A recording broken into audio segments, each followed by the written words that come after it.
ठीक आहे. आता इथून तुम्हाला ह्या क्वेश्चन्समधनं सेम एक्झॅक्टली हेच क्वेश्चन येतात. सगळे क्वेश्चन मी कुठून ना कुठून घेतलेले असे क्वेश्चन आहे. एकतर TCSचे आहेत, तलाठी वगैरे वगैरे सगळ्या एक्झाम्सचे क्वेश्चन्स आहेत.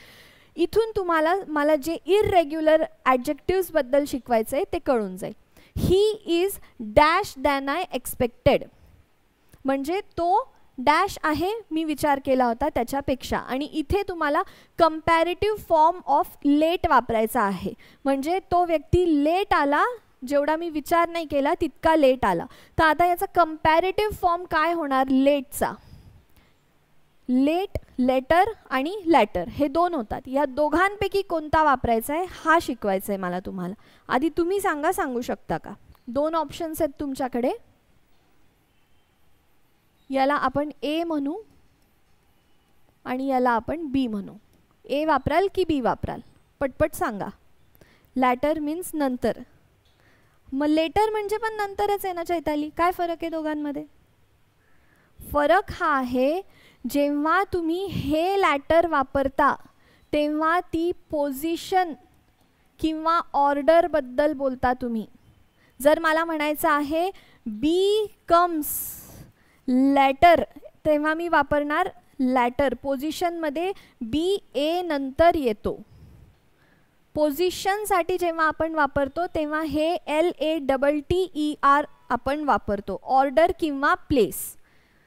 आणि जेव्हा आपण टाइम रिलेटेड लेट म्हणायचं आहे मला, तेव्हा मी हे वापरणार आहे. उत्तर बरोबर दिलेलं आहे तुम्ही. बऱ्याच स्टुडंटला ह्या दोघांमधनं कोणतं वापरायचं आहे माहीत नसतं. दोन्ही सारखेच वाटतात कारण दोघं पण कंपॅरेटिव्ह डिग्री ऑफ लेट आहे. पण दोघांचा यूज करण्यासाठी आपल्याला लॉजिक किंवा स्थान वेगवेगळं आहे, पोझिशन वेगवेगळे आहे. जेव्हा आपण म्हणतो Pune is more developed than Sambhajinagar, असं जर मी म्हणलं, and the latter one is yet to develop, म्हणजे जे नंतरचं आहे, जे मी नंतर नाव घेतलेलं आहे संभाजीनगरचं, त्याला अजून डेव्हलप व्हायचं आहे. म्हणजे काय? Pune and Sambhajinagar, Pune is more developed than Sambhajinagar. आता ह्या पुणे आणि संभाजीनगरमध्ये जो लॅटर, ह्या सेंटेन्समध्ये जो लॅटर आलेला आहे, नंतर आलेला आहे, तो अजून डेव्हलप होणार आहे. ओके, पोझिशनमध्ये बोललेले आहे मी इथे. कळलं लॅटर आणि लेटरमधला मिनिंग? पुढे हे काय आहे? दोघं पण कंपॅरेटिव्ह डिग्री ऑफ लेट आहे. आणि सुपरलेटिव्ह याचं लेटेस्ट आणि लास्ट होतं. लेटेस्ट आणि लास्टमध्ये पण आय थिंक मी घेतलेलं आहे. हां, आता तेच आहे पुढचं, त्याचा पण तुम्हाला डिफरन्स सांगते मी. आधी हे घ्या, I have not heard the superlative form of late news. काय वापराल तुम्ही? सुपरलेटिव्ह फॉर्म आहे लास्ट आणि लेटेस्ट. लास्ट वापराल इथे की लेटेस्ट? बरोबर आहे चैताली, बाकी कोणी उत्तर नाही दिलं. लेटेस्ट का वापरू आपण? कारण पुन्हा हे जे लेटेस्ट आहे हा टाइम सोबत जेव्हा आपण तुलना करतो तेव्हा हे वापरतो. याचा अर्थ लास्ट नाही आहे. लेटेस्ट म्हणजे उलट रिसेंट, आत्ता आलेली गोष्ट. लेटेस्टचा जर सिनॉनिम तुम्हाला बघायचा असेल तर तो रिसेंट आहे. तर मला लेटेस्ट न्यूज नाही माहिती, म्हणजे रिसेंटलीची न्यूज मला माहिती नाही. आणि लास्ट जे आहे ते पुन्हा पोझिशन आणि ऑर्डरमध्ये येतो. He secured the last position in the competition.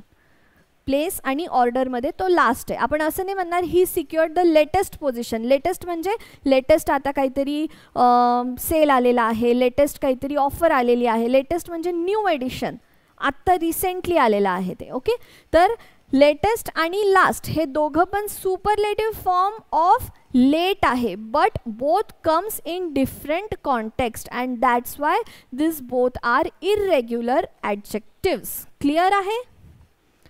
मजा येते आता करायला?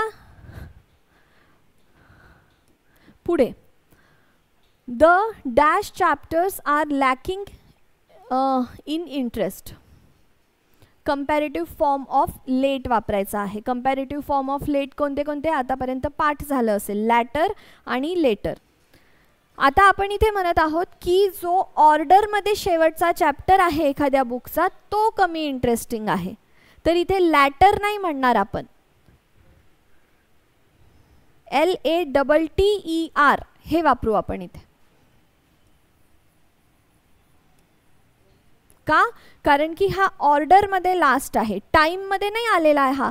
म्हणजे असं झालं का एक बुक लिहिलेली आहे, 1 2 3 4 चॅप्टर वेळेनुसार येत आहे, वेळेनुसार पब्लिश होते, नाही. जो लास्ट चॅप्टर आहे, जो लॅटर लास्टवाला चॅप्टर आहे तो कमी इंटरेस्टिंग आहे. आणि हे जे होतं ते लॅटर होतं, वेळेशी याची तुलना होती. आणि हे होतं लेटेस्ट. आता the dash chapter is carelessly written. The dash chapter is carelessly written, superlative form of latter. Last, exactly Chaitali. Order सोबत याची तुलना करत आहोत आपण. आता पुढे ओल्ड, ओल्डर, ओल्डेस्ट किंवा ओल्ड, एल्डर, एल्डेस्ट हे 2 ओल्डचे फॉर्म होतात. तर आपल्याला शी इज माय ओल्ड वापरू, ओल्डर वापरू, ओल्डेस्ट वापरू, काय वापरू ते सांगा. कंपॅरेटिव्ह पाहिजे आपल्याला, कारण की 2 लोकांमध्ये तुलना होते, तेवढं सांगून देते मी तुम्हाला. शी इज माय कोणती तरी सिस्टर, 2 लोकांमध्ये तुलना होते, म्हणजे ही लहान आहे आणि ही मोठी आहे, तर कंपॅरेटिव्ह फॉर्म ऑफ ओल्ड वापरायचा आहे. तर तुम्ही काय वापराल, ओल्डर की एल्डर? आता ओल्डर आणि एल्डरमधला फरक तुम्हाला समजून घ्यायची वेळ आली आहे. म्हणजे ओल्डर आणि एल्डर. ओल्डर पण आपण जेव्हा एखाद्या पर्सन सोबत बोलत आहोत तेव्हा वापरू, आणि एल्डर पण जेव्हा आपण एका पर्सन सोबत तुलना करत आहोत तेव्हा वापरू. इट इज ओके, इथपर्यंत ठीक आहे. पण सगळ्यात महत्त्वाची गोष्ट, जेव्हा तुम्ही ब्लड रिलेटिव्ह सांगत आहात त्यावेळेला तुम्ही एल्डर वापरणार नेहमी 100% मस्ट आहे. आणि ज्या वेळेला तुम्ही अदर दॅन ब्लड रिलेटिव्ह काही सांगत आहात, तुमची फ्रेंड आहे, तुमची सिनियर आहे, कुणी पण आहे, त्यावेळेला तुम्ही ओल्डर वापरणार आहात. ओके. तर आता तुम्ही म्हणाल मॅम इथे सांगितलं नाही आहे की माझी मैत्रीण आहे जी माझ्या बहिणीसारखी आहे. रिझनिंगचा पेपर नाही हा, इंग्लिशचा आहे. तिथे सिस्टर सांगितलेलं आहे, आपली सिस्टरच आहे ती. तर शी इज माय एल्डर, इथे येईल एल्डर, का? ब्लड रिलेटिव्ह आहे. राधा इज माय ओल्डर की एल्डर की एल्डेस्ट की ओल्डेस्ट?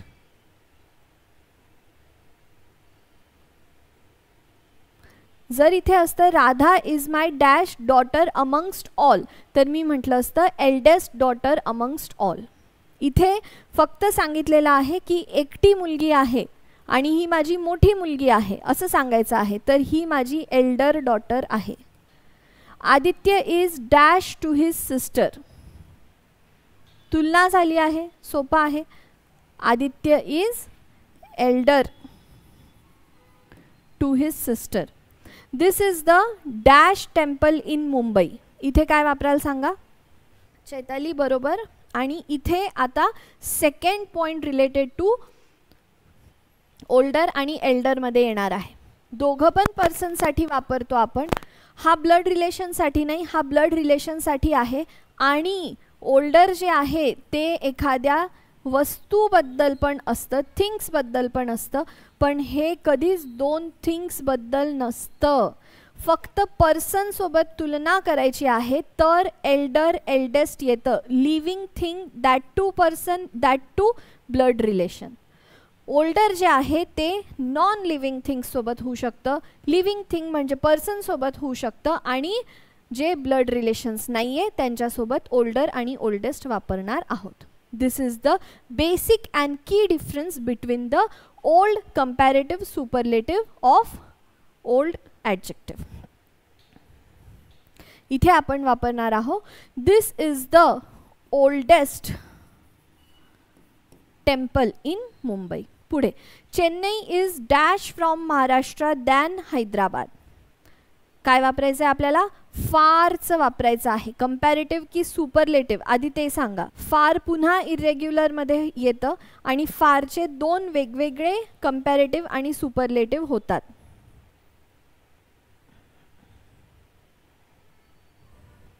फारचे 2 होतात, फार्दर किंवा फर्दर. हे कंपॅरेटिव्ह झाले. सध्या कंपॅरेटिव्ह वरती बघू, मग सुपरलेटिव्ह सांगते. आता या ए याला आपण ए म्हणू, याला आपण बी म्हणू. ए आणि बी पैकी काय वापराल तुम्ही? काय म्हणते? चेन्नई इज दूर, far from Maharashtra than Hyderabad. Exactly, फारदर.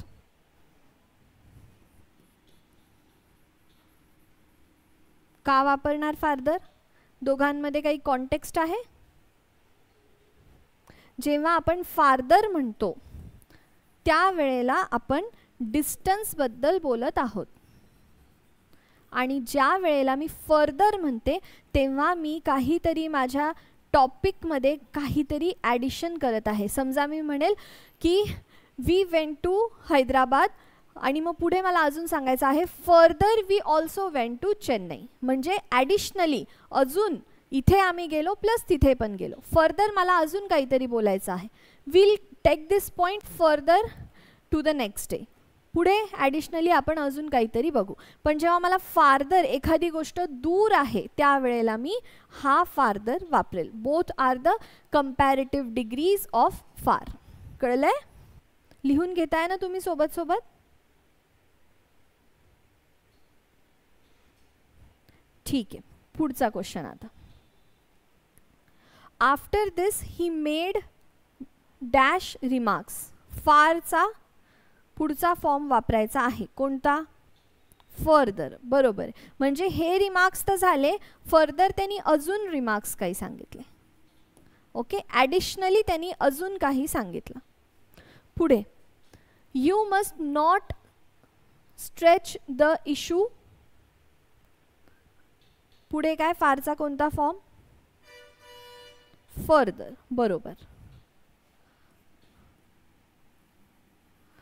म्हणजे अजून पुढे, अजून, अजून शब्द म्हणजे ॲडिशनल फर्दर झालं. आता हे कंपॅरेटिव्ह झाले, याचं फारदेस्ट आणि याचं फर्देस्ट, हे दोघं पण पुन्हा तुम्ही हे डिस्टन्ससाठी आणि हे ॲडिशनसाठी आहे. काही डाऊट असतील तर प्लीज रीच आउट व्हा. रिव्हिजन करा. सॅटर्डेला टेस्ट आहे आपली, या सगळ्या गोष्टींवरती होणार आहे. उद्या मी ट्राय करेल की लास्ट लेक्चर ॲडजेक्टिव्हचं घ्यावं, पण ह्या सगळ्या खूप महत्त्वाच्या छोट्या छोट्या गोष्टी आहे, पण समजावून सांगायला वगैरे वेळ लागतो. तर आय थिंक उद्या एक लास्ट ॲडजेक्टिव्हचं लेक्चर होईल. अजून काही महत्त्वाच्या गोष्टी आहेत ॲडजेक्टिव्हजमध्ये, मग आपण पुढचे पार्ट्स ऑफ स्पीच बघू. ओके, तर चला मग भेटूया पुढच्या लेक्चरला. कुणाला काही डाऊट नाही आहे? I hope. Okay, thank you so much.